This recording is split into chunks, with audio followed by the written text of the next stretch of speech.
মিথ্যা কথা বলার কারণে আপনার এই দুনিয়ার মধ্যে 5টি ভয়ঙ্কর রোগ হবে, যা আপনি জানলে অবাক হয়ে যাবেন। 5টা ভয়ঙ্কর রোগ হবে এই দুনিয়ার মধ্যে যদি আপনি মিথ্যা কথা বলেন। 5টা রোগ হবে। অনেকেই এই বিষয়টা জানি না, আমরা কথায় কথায় মিথ্যা বলি, দুষ্টামি করে মিথ্যা বলি, মানুষকে হাসার জন্য মিথ্যা বলি, কাদার জন্য মিথ্যা বলি। আমাদেরকে অবশ্যই মিথ্যা থেকে বিরত থাকতে হবে। 1 নম্বরে, যে ব্যক্তি কথায় কথায় মিথ্যা বলে সে ব্যক্তি মুনাফিক। মুনাফিকের আলামত 3টি। 1 নাম্বার হচ্ছে কথায় কথায় মিথ্যা বলা, ওয়াদা করলে ভঙ্গ করা, আমানতের জিনিস খেয়ানত করা। যে ব্যক্তি মিথ্যা কথা বলবে তার জন্য 1 নাম্বার হচ্ছে চেহারার সৌন্দর্য, চেহারার লাবণ্যতা দূর হয়ে যাবে। চেহারার যে লাবণ্যতা রয়েছে এটা চলে যাবে, নষ্ট হয়ে যাবে। আজকে অনেক সময় দেখা যায় অনেক মানুষ নামাজ পড়ে কিন্তু মিথ্যা কথা বলে, নামাজ পড়ে সুদও খায়, নামাজ পড়ে হারাম খায়। এরকম মিথ্যা কথার কারণে তার চেহারা থেকে লাবণ্যতা নষ্ট হয়ে যায়, চেহারার সৌন্দর্য নষ্ট হয়ে যায়। 2 নম্বরে, যে ব্যক্তি মিথ্যা কথা বলবে, কথায় কথায় মিথ্যা বলবে, তার 2 নাম্বার জিনিস যেই ক্ষতি হবে, ভয়ঙ্কর রোগ হবে, তার অন্তর মরে যাবে। তার ভালো জিনিস ভালো লাগবে না, সমাজের নোংরা জিনিসগুলো তার মনের মধ্যে ঠাঁই পাবে, কিন্তু ভালো জিনিস তার কখনো ভালো লাগবে না। এই জন্য মিথ্যা থেকে আমাদেরকে বেঁচে থাকতে হবে, মিথ্যা আমাদেরকে দূর করতে হবে, মিথ্যা কখনো যেন আমাদের জীবনের মধ্যে প্রশ্রয় না পায়।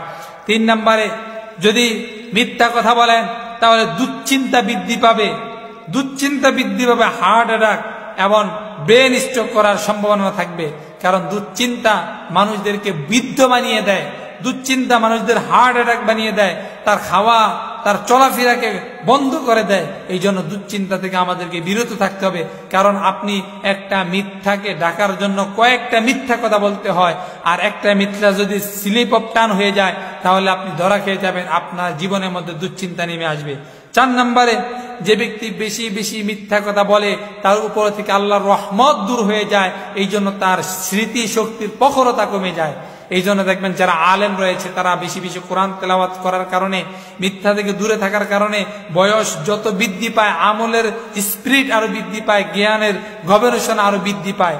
এই জন্য আমাদেরকে বেশি বেশি করে মিথ্যা পরিহার করে কোরআন হাদিস অধ্যয়ন করতে হবে, তাহলে স্মৃতি শক্তির প্রখরতা বৃদ্ধি পাবে।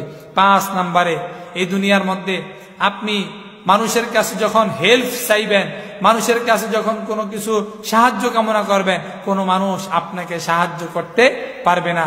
ওই ছোটবেলায় একটা গল্প পড়েছিলাম, ক্লাস 5-এ মনে হয়, যতটুকু সম্ভব হয়, যে রাখাল প্রতিদিন মিথ্যা কথা বলে, বাঘ আসে বাঘ আসে বাঘ আসে। এলাকার মানুষ 1ম দিন আসলো, দেখে বালক হাসতেছে, মিথ্যা কথা বলল। 2য় দিন আবার এলাকার মানুষ যখন আসলো, বালক হাসতেছে, বলে আমি দুষ্টামি করেছি। 3য়বার সত্যিকার অর্থেই বাঘ এসেছে, কিন্তু সে যতই চিৎকার দিয়েছে কেউ তার ডাকে সাড়া দেয় না। এই জন্য মনে রাখতে হবে, মিথ্যা মানুষদেরকে ধ্বংস করে, কোনো মানুষের সাহায্য আপনি পাবেন না। মিথ্যা থেকে আল্লাহ তাআলা আমাদেরকে হেফাজত করুক।